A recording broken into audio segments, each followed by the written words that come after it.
This is Nick Gzowski with the Department of Natural Resources. Here today to talk about accessibility in the state parks. Take it away. All right, so as you said, I am Nick Gzowski. I am the accessibility coordinator for the Department of Natural Resources. I have been there about 6 years. And so my job is kind of hard to explain, but I kind of oversee all the accessibility for parks and facilities, different programs, I have kind of a hand in everything that the public touches as far as accessibility wise. I will say that, there is some confusion sometimes with what my role is. And for a lot of things, I'm almost like a consultant for the rest of the DNR. Like that's a big part of what I do. So like other programs, like there's the Bureau of Parks, which I am not in. I am in the Bureau of Facilities and Lands. So they come to me with questions about accessibility, just like, the wildlife and, they all come to me with accessibility questions. And then I help them out. So I am also the point of contact for most things with the public, but a lot of stuff I kind of pass on. Like I tell parks, like, I got to complain about this feature or whatever, but most of my job is just working with other programs to make sure that we're building and making things accessible. So with that out of the way, I will talk. So, and again, if at any point people have questions, I can answer questions for you guys. But so the DNR is a Title II entity, meaning Title II of the ADA covers any governmental entity other than federal. So state on down, city, local, municipalities, whatever, any governmental agency. The feds do their own thing, but we are governed by the ADA. So with that, like one of the main missions is that we are to allow access to all of our programs, unless it constitutes like some undue hardship or whatever, which is pretty hard to justify. So like one of the biggest things that people notice is physical access. So that's something that we work on constantly. Again, there's budget constraints and all that stuff, but so we have certain parks right now that are more accessible than others, just kind of by their nature of what they're doing. But and I'm working with my supervisor. We are trying to get into this biannual budget, some more accessibility initiatives at mostly at specific parks that already have like cabins. Someone mentioned earlier how to reserve cabins. So there are 8 fully accessible, like barrier-free cabins, and then 2 rustic cabins in state parks. The 2 rustic cabins have more availability. They're basically just like a wooden tent. It's a wooden box with some bunks and like a table and some lights. I mean, there's not much amenities. They're near the toilet shower buildings, but they don't have their own bathroom. And then the other barrier-free cabins do have a nice big bathroom with a roll-in shower and all that stuff. So the cabins are always booked. It's like January 10th or something like that. You can send in an application for them, and like everyone, like there are people that probably get up at midnight to go send their applications in because they're that much in demand. And so people actually read the applications, and then people are kind of sorted for needs base. So someone that has like a lower leg amputee, they can apply, but if someone else in that same weekend applies that is like a C4 quadriplegic, the person with the more severe injury is going to, or more needs based care, needs more cares, that person's going to get priority. We are working on a system right now to get those applications online. So you don't have to fill out a paper one, you'd fill it out, in the reservation system like any other campsite through the state. And then we're working how to sort through the priority process. One of the other things, and this isn't like official or whatever, but one of the things we are hoping to look into in the near future is adding more cabins. And I think they would be a hybrid between the rustic and the barrier free, just because the barrier free ones are so expensive. So we would basically have almost like a studio apartment where it'd be a 1-room cabin with an attached accessible bathroom. So that's something that's kind of in the works. So with those parks, we try to make sure that those parks with the cabins, they have, like beach access if there's a beach, and like some more trails, try to make some more trails more accessible. If they have a kayak launch, we want to make sure they have an adaptive kayak, different equipment, so that because people, with the disabilities that want to use the campground at that where the cabin is, well, we want to make sure there's other stuff for them to do rather than just sit in the cabin all weekend. Which is much, that can be fun too, just sit by the fire and stuff, but we try to make sure there's more for that. What else? So all the state parks and recreation areas and stuff, if they have an improved campground, like an electrified, modern campground, they all will have at least one accessible campsite. So for people that want to tent or use a camper, it'll be firm surface, not necessarily pavement, sometimes gravel, but level surface, higher fire rings, accessible picnic table, which as we're ordering new picnic tables at state parks, all picnic tables will be accessible picnic tables.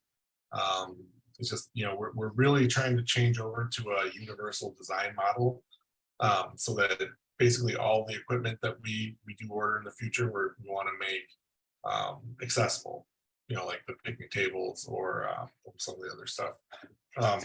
Fire rings more accessible, but not necessarily the big, the big double wall ones, things like that. And then like as we build new like entrance stations and visitor centers and stuff, even though door openers aren't required, they're so nice and everyone likes them. So, we're adding a lot of those. And then most of all of the building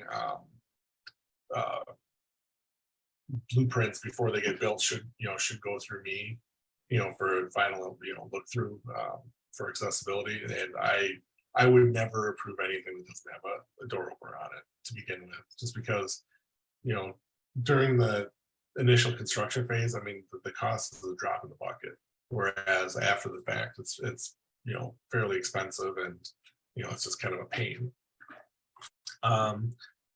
So that's, I guess that's the physical accessibility, with parks. We have, and there are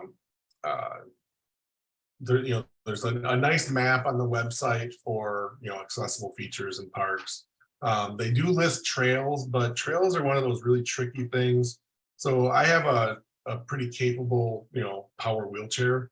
So what's accessible for me is not necessarily accessible for someone that uses a walker or, has a manual chair with the tiny front wheels and stuff. So we really try to shy away from using the term accessible when it comes to trails, unless they are perfectly flat, paved or otherwise. We have some of those inside the park.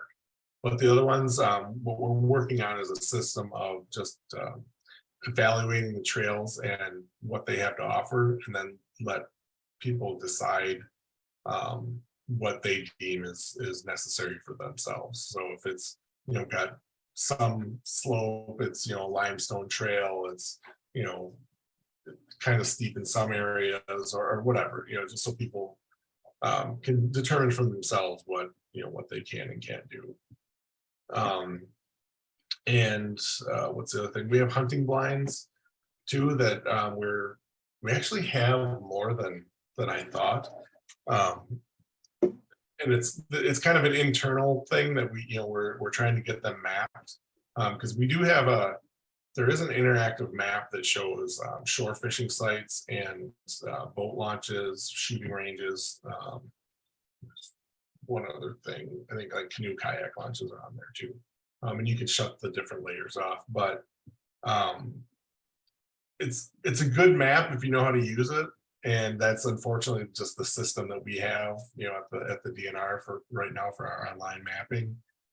So it's not the most intuitive thing, but it does list all the, like, I don't know how up to date it is. That's not my, my bureau again, but they are, I think, fairly up to date. And one of the things that kind of bugs me is that, well, it lists the shore fishing access sites, which are DNR owned, and all of our fishing piers that we build are accessible.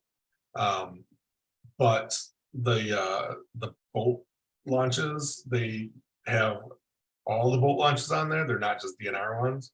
So I don't know. I mean, even though like city and county and stuff, they should be held to the same standard as we are. Sometimes they don't. So there's just a bunch on there. And yeah. So so we do have that, we do have the mapping system for fishing, hunting, and just general, like you can access lands through different means. So we do have a class A, B, C, and D disabled permits. So class A is, like permanent physical disability, like spinal cord injury or, double amputation or whatever.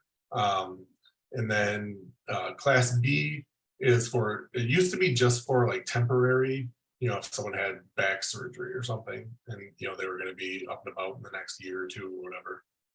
But it has kind of turned into a safety net for people whose disabilities don't necessarily qualify them for the class A permit. And again, this is all done internally. Like if you fill out an application, the DNR determines what class you would be in. And then class C is visually impaired. And there are totally blind hunters. I have never seen how they do it. I'm fascinated by it. And I kind of want to check it out, but like they have they'll look through a scope, or they're the only ones that are legally allowed to use like the laser dot, aiming system. So they'll have someone like behind their shoulder, I guess, or whatever, and they'll be like, 2 inches to the left and up, and whatever. It's just, I don't know how they do it successfully. Apparently they do though. So I'm impressed by that. And then the class D permit is just, being able to use a modified weapon. It's not really, yeah. I mean, it's there because, it has to be, but it's not really something that people, I don't think use a lot. And then, back to fishing, we do offer a, disabled fishing license reduced fee. I think it's like $7, rather than the 20 or 22 or whatever it is for the general fishing license. Let's see what else. If so a lot of stuff like program stuff, if it's done online, like hunter safety, so it's not as big a deal as it used to be, but there is still a component that, if it's going to be in person or whatever, and someone needs, an interpreter or, sign language interpreter or some kind of accommodation, for a disability, they would come to me and make that happen. I mean, that's part of our obligation to make our program successful.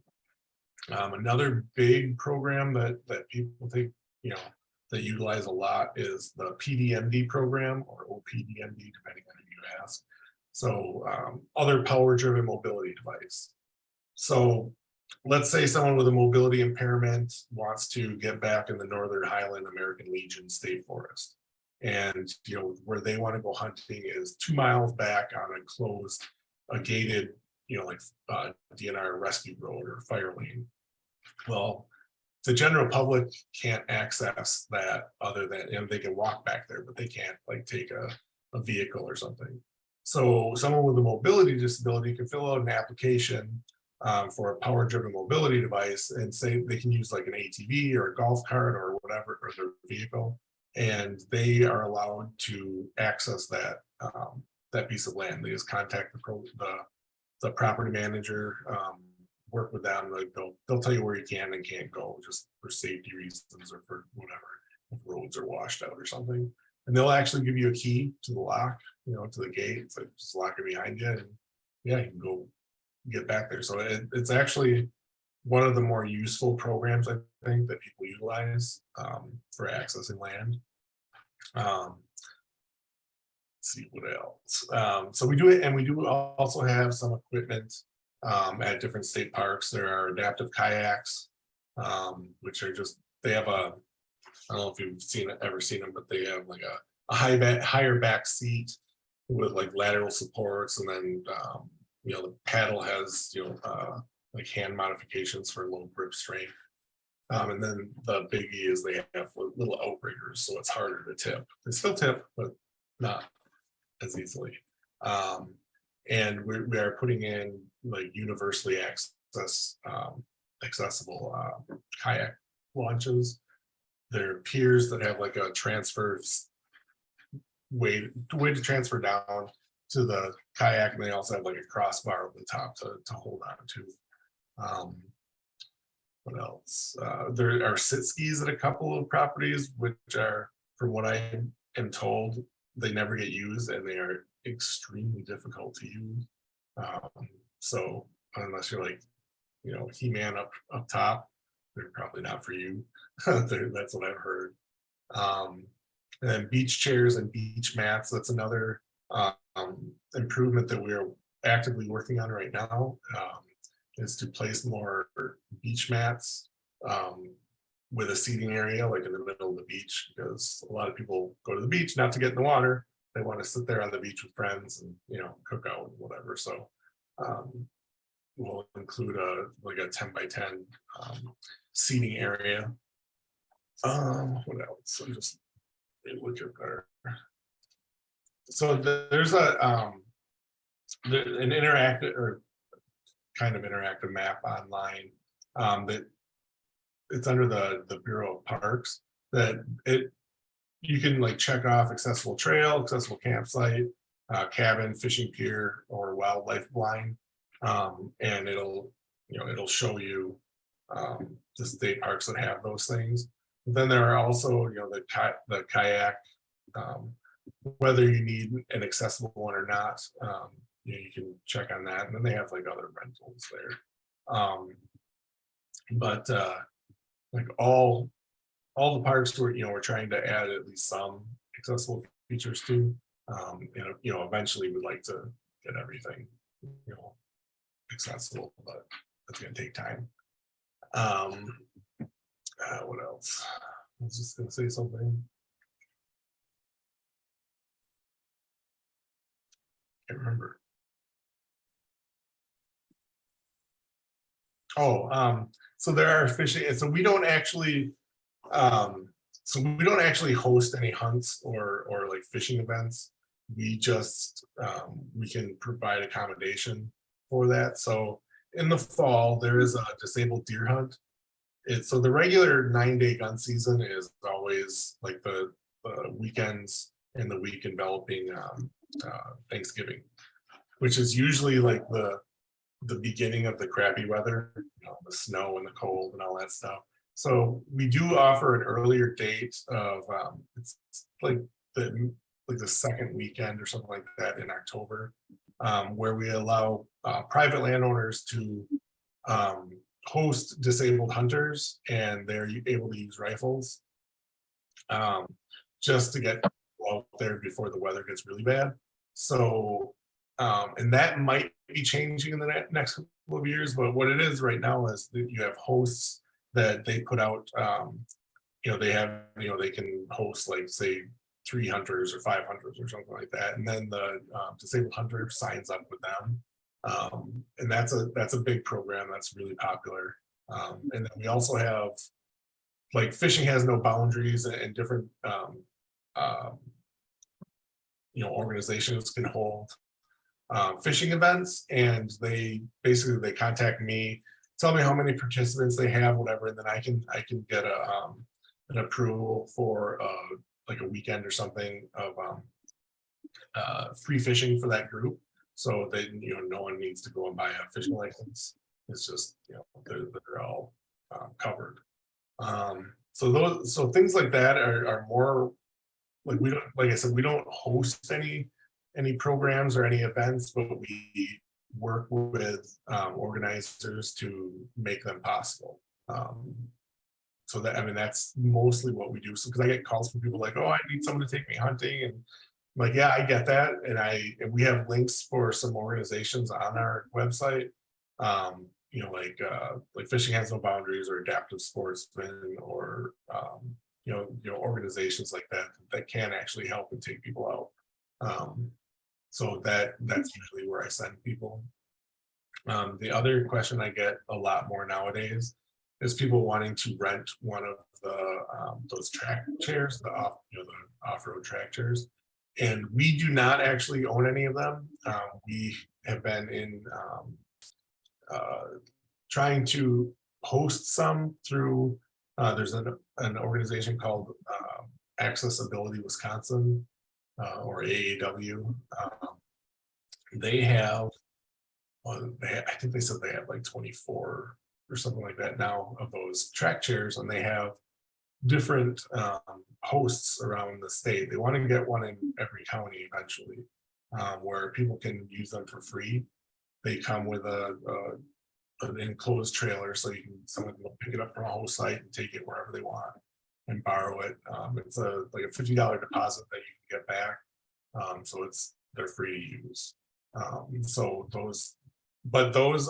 They used to need a permit to be on DNR land, just because the way the statutes and the administrative rules were written, that like those don't qualify as quote unquote wheelchair by the federal government. So we changed our administrative rules to allow them, so they're a single seat, electrically driven, and they are primary purposes for mobility for persons with disabilities. I think that's the definition I think we have. So they don't need a permit to operate on state lands. So if someone wanted to borrow one and take one to a state park, you don't have to fuss with a permit or anything like that.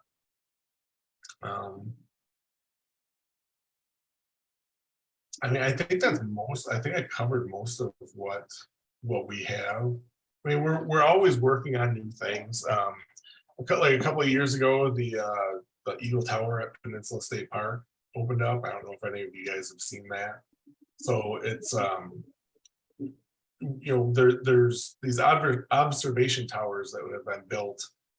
Like some of them were built in the 20s, the 1920s. So they're these big. They're usually like 75-foot tall observation towers. Well, there was one at Peninsula State Park, and it was structurally not sound, so it got torn down. Well, during the planning phase to reconstruct it, people were like, well, we'll just reconstruct it like it was. And I'm like, well, no, you can't do that. It's a new construction. It has to be made accessible.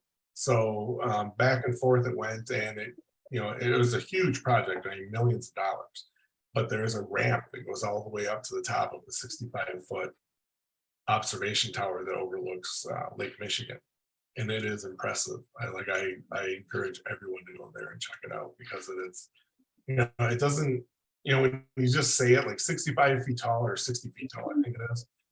I mean, it's tall, but it doesn't sound that impressive. But when you go there, because you drive underneath it, where the boardwalk comes out, and it's just like, that is a big structure. It's pretty cool. So I encourage people to go check it out if you can. And then we added observation areas where the railing comes up probably 48 inches or something, maybe a little higher, and it's hard to see because there's a big wide like 2x12 board in the way. So what we did is cut sections out and replace them with stretched steel cable so that it doesn't obstruct the view. Well, I mean, as much as a 3/8 inch steel cable does. Yeah, I think that's about all I have. That's, I really learned a lot. Looks like Mike might have a question.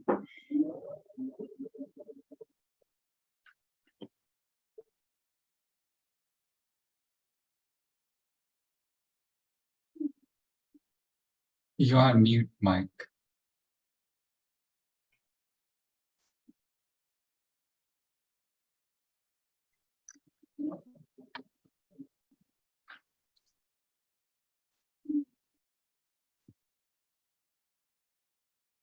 I have a question. For camping places, do they have accessible bathrooms? Yes. So there are different, okay, and this is another thing. So a lot of our properties were built, I mean, we have buildings that were built in the 60s, 70s, you know, they're kind of all over the place. So we always have accessible bathrooms. Some are like a separate, you know, like it used to be, because they used to have laundry, I think, in some of the state parks. And we've since converted those rooms to like a family style bathroom, you know, accessible bathroom where it's, you know, unisex. Some of them have, you know, just the traditional, you know, men and women bathroom, but they have like accessible stalls and all that stuff.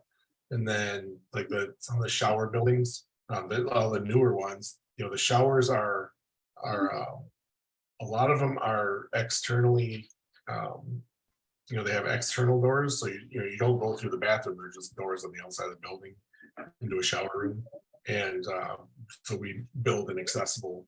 You know, they're all okay, but we make sure to build one that is, you know, it's just bigger basically for accessibility, and that's something that, you know, we're working on more and more.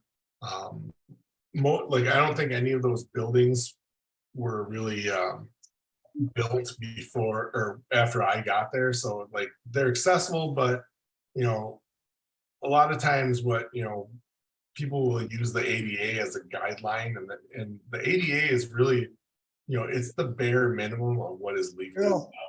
It's not always the most accessible option. So I make it a point to try to exceed whenever possible. So like future buildings will be more user friendly, even though, you know, the ones now meet the law demands of the law, but you know, we should be doing better. Awesome. Nick, do you have any staff that would help out people with disabilities to fill out the applications? Do you have people on staff, or could they get like accommodations so they can make sure they get it in by January 1st, so they have the same opportunity as non-disabled people? We don't have anyone on staff, but like I'm always available. If someone has a question about, you know, like filling out an application or something, I encourage people to just give me a call. If I can't help, I can, you know, like I'll usually direct people to like their local like independent living center or something like that. But you know, they're cool with helping, because I used to work in an independent living center. Okay. So I give them a lot of traffic when needed. But no, like I'm flexible in that, and you know, again, that's part of my job as the public contact for this stuff. So if people have questions or you know, they need a little assistance, you know, like I'm not going to come to your house and fill it out for you, but you know, if you need help over the phone, I'm more than happy to do that. And then if someone does require a little bit more assistance, I'll usually, like, you know, direct them to someplace that can provide that assistance. Because I mean, it's been for years that like January 1st, most of like the popular campsites like Peninsula State Park, that's been sold out for like years and years. I mean, from when I was growing up. So for like a disabled person trying to, you know, get into the campsite that they want to go into, want to visit. What do you suggest? So they have that same opportunity. So are you talking about the campsites other than the cabins? Well, but while you have an application for the cabins, correct? And then you have another application for the getting a campsite. No, the campsites are actually Oh. just, they're on the online reservation system. So, Okay. there's like a little drop down that's, you know, it says you need an accessible campsite. And those are actually, I know, I mean, there are certain parks where they're always gonna be, you know, like Peninsula State Park and especially Devil's Lake State Park is one of the most visited state parks in the country.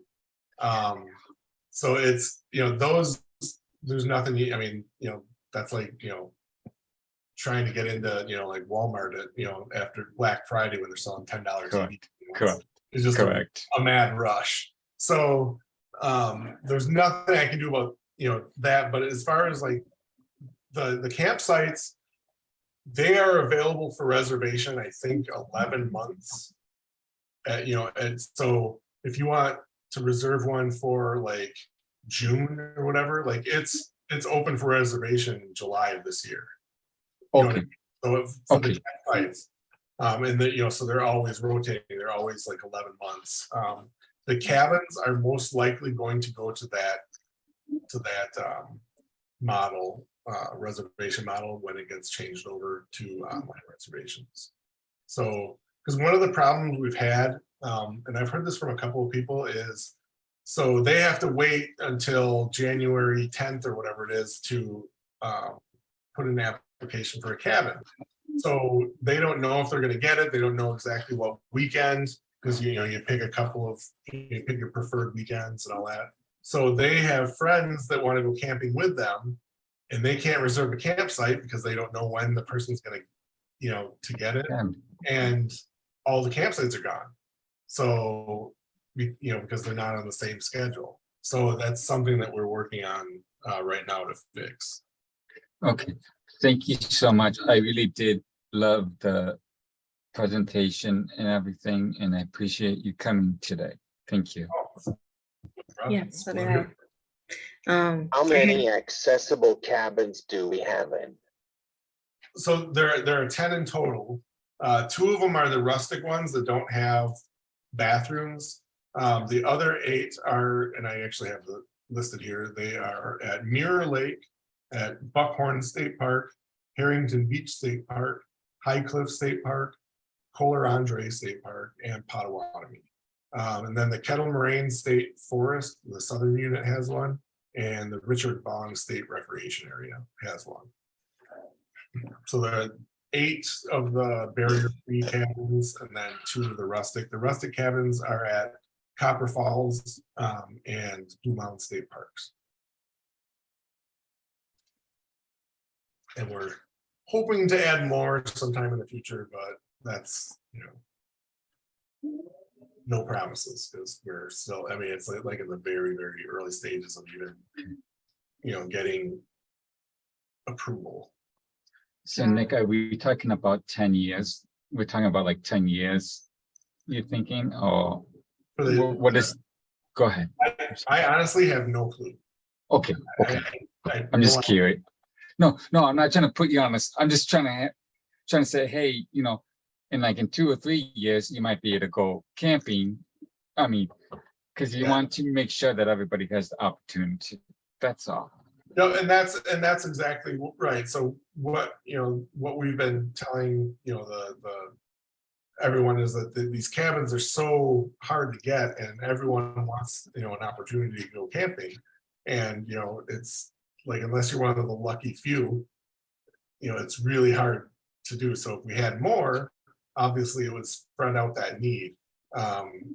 So, I mean, that's kind of how we're trying to sell it, you know, and plus the fact that they're, you know, they're less expensive than the great big ones, and, you know, all that stuff. So, yeah, I have no idea if it'll even get, you know, get approval or anything. I'm just, you know, very early stage, and, you know, just something that we're looking at. Does anyone have any more questions for Nick?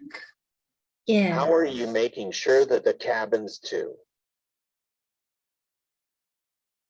I'm making sure the cabins are what?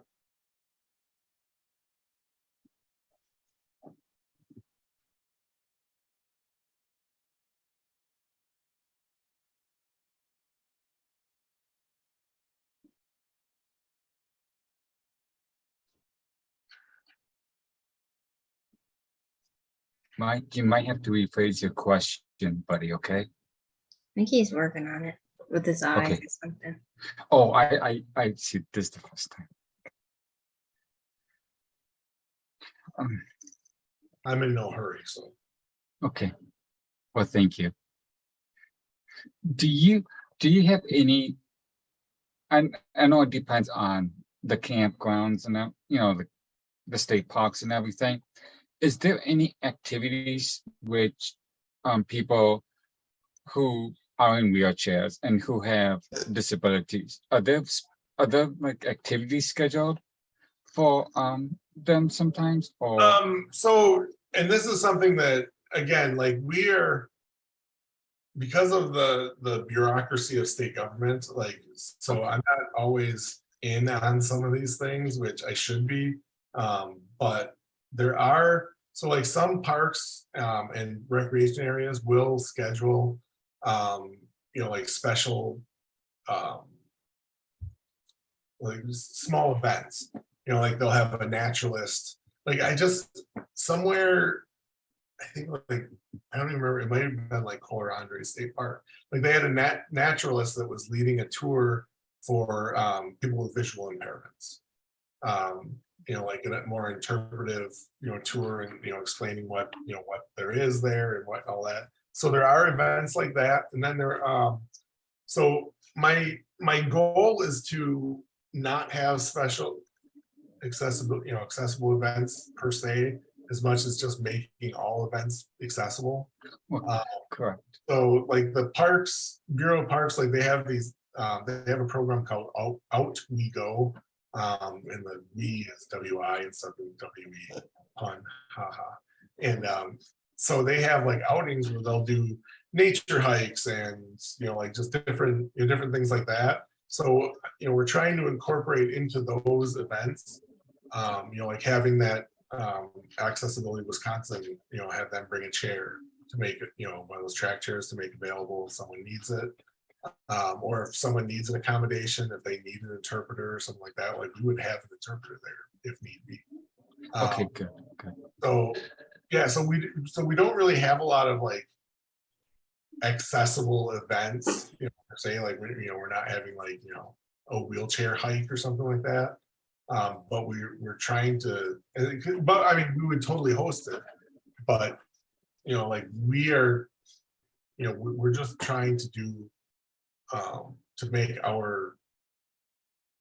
all of the outings and all of the events accessible, you know, instead of having, you know, like special ones, because it's, you know, because there are people with different disabilities and, you know, different abilities that, you know, that may not want to participate in that or whatever. So we try to give everyone a chance to experience, you know, how they can experience it. So yeah, like it's, again, you know, it's something that's in the works too, you know, like everything's always evolving. But, you know, there are groups, like a good example is Fishing Has No Boundaries. Like they have a group fishing event for people with disabilities, and they hold it at a state park. So, you know, like no one needs a sticker that day to get in there, and they don't need to buy a fishing license that day if they're there for the event. So and you know, we'll make like law enforcement, you know, like a warden or two available, and you know, stuff like that, but we don't actually host it. If that makes sense. How are you making sure that the cabins to go to right person? So right now it is, so I'll just make up some numbers, so don't hold me on this. It's just like, you know, an example. So let's say, you know, the weekend of July 4th, whatever, like a certain cabin at like Buckhorn State Park, they get 20 applications for that weekend. So they will look at all the applicants for that weekend, and they will generally try to pick out the person that has the most needs.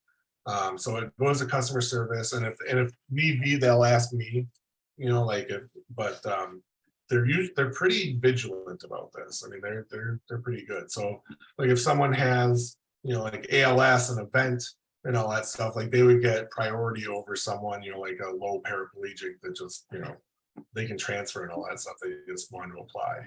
But someone with greater need, because the cabins have, you know, air conditioners, you know, they have a refrigerator, you know, they're set up for people that, it's not to be a cabin experience. That's not the point. The point of the cabins is that people with disabilities severe enough that keep them from traditional camping is to give them an opportunity. So like for people that need air conditioning, or they need, because they all have a Hoyer lift or a patient lift and hospital beds, you know, in the cabins. So if someone needs that stuff, like you're not going to roll that out into a tent, you know, so that's why we provide them in the cabins. So That is awesome to hear. yeah, so I mean, it's probably not a perfect process, you know, but what is?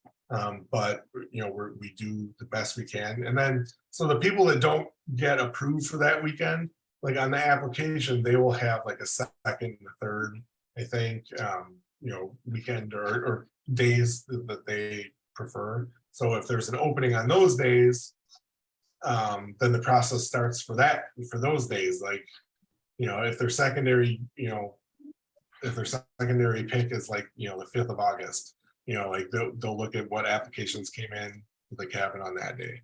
And then once you do get a cabin reservation, you know, you get one weekend or one, I think you can stay up to like 5 days in a row. But then you can't apply for that cabin again for that year. Okay. You can apply for a different part for their cabin. But again, I think that's also going to be also a consideration that even if you do have super high need and there's someone else that has high need, but they haven't gotten you know, they haven't been able to camp anywhere, and you already did 4 nights of another part, then that other person's still going to take precedence, because we're trying to, you know, spread it evenly as evenly as possible.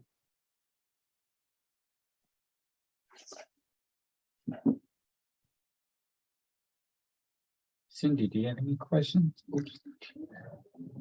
It looks like Denise has her hand raised, and then I'll go after Denise. Okay. So, Do you know how many? Do you know how many?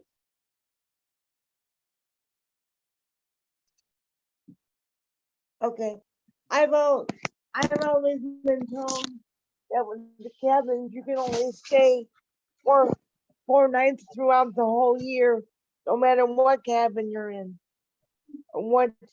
I'm sorry. That you can only stay 4 nights within the whole fiscal year.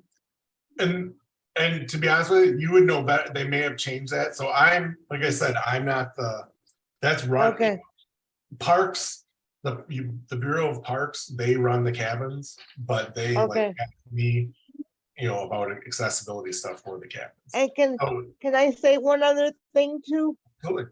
The cabins are only $30 a night. And there's like an $8 a day parking fee.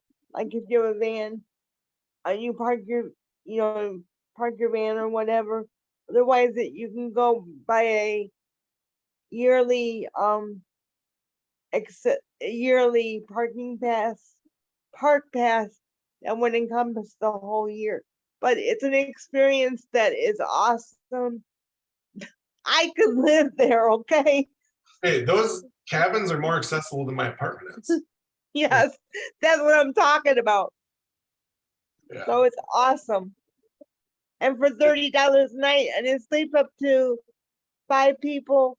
One has a fully operational hospital bed. The other one, there's 2 hospital beds. The other one, Premier Lake, doesn't work. but it can sleep up to 5 people because they have rollaway beds too. Yep, so we have, so each cabinet is supposed to, again, this is, like, I don't like go and do inspections or anything, like the park staff lets me know, the needs and all that, so each cabinet should have a powered, electric, hospital bed and then one manual one, and then they're all supposed to have a patient lift, and then they're all supposed to have a shower chair. What else? Is there anything else that they all have? I think that's it for like equipment. Yeah, I think that's about it. But they're nice cabins. And the fact that they're only $30 a night is because, like I was saying before, they're not meant to be cabins for people to. They're not meant to be like, hey, let's go stay in a cabin. Because if you want to stay inside somewhere, you could stay at a hotel. It's meant to just be the fact that like some people need more structure than like a tent or a camp, so that's what it's made. So that's why the price is what it is. It's to reflect the same price as like a campsite. Do you know how many accessibility cabins does any state have? You know what? I don't. I know some neighboring states, like Michigan and Minnesota, like they have more money just because they allot more federal money to their DNR than our state does. But to be honest with you, I don't know how many. Yeah, I have no idea. I don't want to look because I have a feeling it's more. That's okay. Yeah, my question was, at one point I heard that there was a lifetime, state park pass for people with disabilities. Was that still a thing?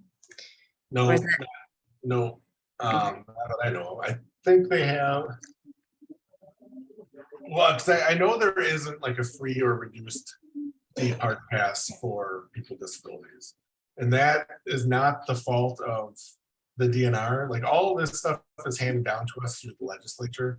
And so like, there could be a legislative change that takes several, like it literally takes like at least 2 years to get anything changed. So, like if disability groups or whatever, if they really wanted to make that change, I would encourage them to contact their senators or their state representatives, because like honestly, like I can't think of anyone in the DNR that would say like, no, we don't want to give people with disabilities free passes. I mean, it's not like we get that money in our paychecks. It's but it's outside of our control. There's a lot of stuff that is that way. I mean, like there's a lot of stuff that's just outside of our control. Like we would love to do it. We'd love to do all this stuff, but we're not legally allowed to. It's the same with like electrified campsites. Like there's a big push. Like why in this day and age, why aren't all campsites electrified? They're not, because there is some legislative rule that the lodging industry has put artificial caps on how many campsites that we can have that have electricity. It's again, it doesn't make sense to me or whatever, but it's those are the rules that we're handed. So yeah, it's sometimes frustrated because I feel like our hands are tied in some areas. Same with like the like there is no reduced fee hunting license. Like I think that would be a cool thing, but it's not. That goes to the legislature, and that's just not something that we can change. Unfortunately. I have so as advocates, how can we assist like to the public on like natural resources or camping or what, outdoor, like how can like Cindy, me, Mike assist you guys to get Well- go ahead.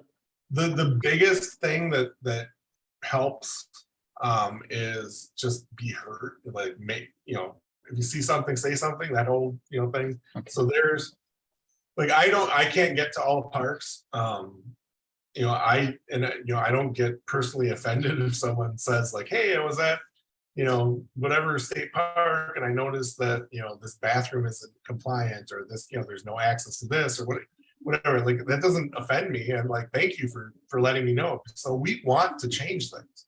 We want everything to be as accessible as possible. So it's just, it's a matter of money and a matter of time and stuff. But if it's, like brought to my attention, like I'll contact the property manager, like, hey, is there something we can do about this? So it's not always, like a huge, sometimes it's just a matter of like, a load of gravel up against, say a bridge Exactly. you know what I mean? And sometimes it's just a Yes. basic, Yes. it's something simple, but I just Okay. don't know about it. So there are posters that I actually made last year, the year before, that are going up in all parks and stuff, that it's, there's an accessibility email address that if you see something that you think is, needs to be fixed or is out of compliance or you'd like to see, or even, if you like, hey, this is awesome, I'm glad you guys did this, you send an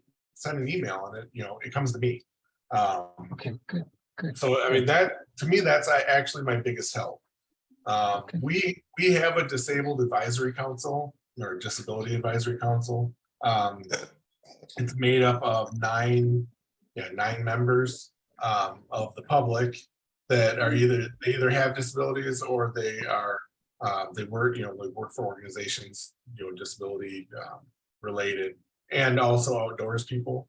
And so we have these meetings and they'll make a motion and they carry some weight with with the DNR. So like one of the things that got changed through them is they like there was a customer that called and he was deaf, and there's like it's illegal to use electronic turkey calls, turkey hunting, unless you have a Class A license or Class A permit, which is a mobility thing. So he's like, I don't know what a turkey sounds like. How am I supposed to call it a turkey? So we took that to the DAC. They, we discussed it. They made a motion, brought that to our legislative liaison. He brought that to, because that wasn't a legislative change. That was just an administrative rule change, like within the DNR. So like by that, spring turkey season, it was legal to use calls. So that rule was changed. So it's, when stuff is brought to attention, like I bring it to, or other people contact the Disability Advisory Council, and we meet 4 times a year and make changes that way too. Thank you so much. I think it is terrible that we only have 8 cabins in all. Yeah, and that's why we're working on more of them. And like I said, it's really in preliminary stages right now. But those big cabins, those things are like $500,000 a piece. Yeah, I know. Wow, like a house, like a small house now. Well, because I don't understand how it's that expensive, because Yeah, we own exactly. land, so we're not buying land. We're not, we don't have to No. pay for permits. Like I don't know. I don't get it either. Yeah, I don't know why they're so expensive, but that's why we're looking into the other, the other style ones. They'll be functional. I mean, they'll have, they're not really losing any functionality. They're just downsized. They're not as, ritzy.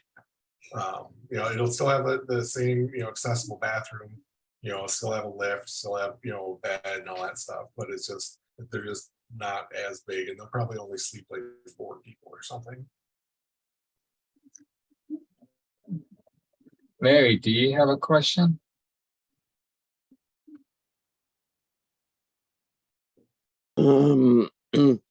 what can they do for people with mobility, parents who have diabetes who need a refrigerator for insulin? So, yeah, so that, I mean, that has come up before. It's the same with the CPAP thing has come up before. So people that like, we need an electrified site. So for the insulin thing, they would have to bring their own, like if it's a mini fridge or something like that, but they would reserve an accessible site. Or anyone with, with electricity. Is the same with, because I've gotten that call, I've gotten that a couple of times, and then also I've gotten a lot of calls from people who use CPAPs. Like, well, I'm not quote unquote disabled, but I have a CPAP machine that I need to sleep.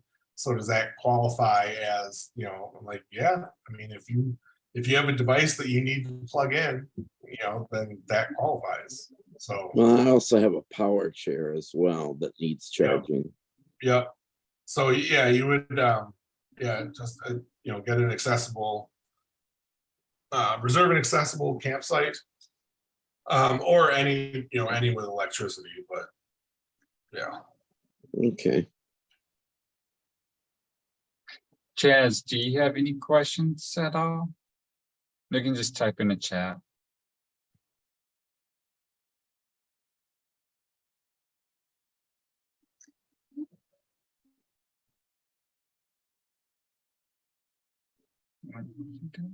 And if anyone has any questions after the fact, I mean, just email me. Okay. Yeah, I can, I have your email that I can get people if, they reach out to. You don't need hospital beds and all.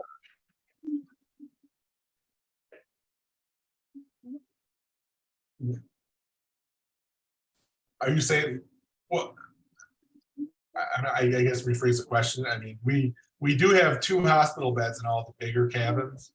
The 2 rustic cabins, Copper Falls, I think, has one, but I don't think Blue Mountain State Park, they have a hospital bed. It's just a flat bed. But all the cabins, just because we're trying to meet the needs of the most people possible, and especially in the cabins, like the people with the greatest needs are going to be in the cabins. So that's why we have the electric, the electric hospital bed and a manual hospital bed in there.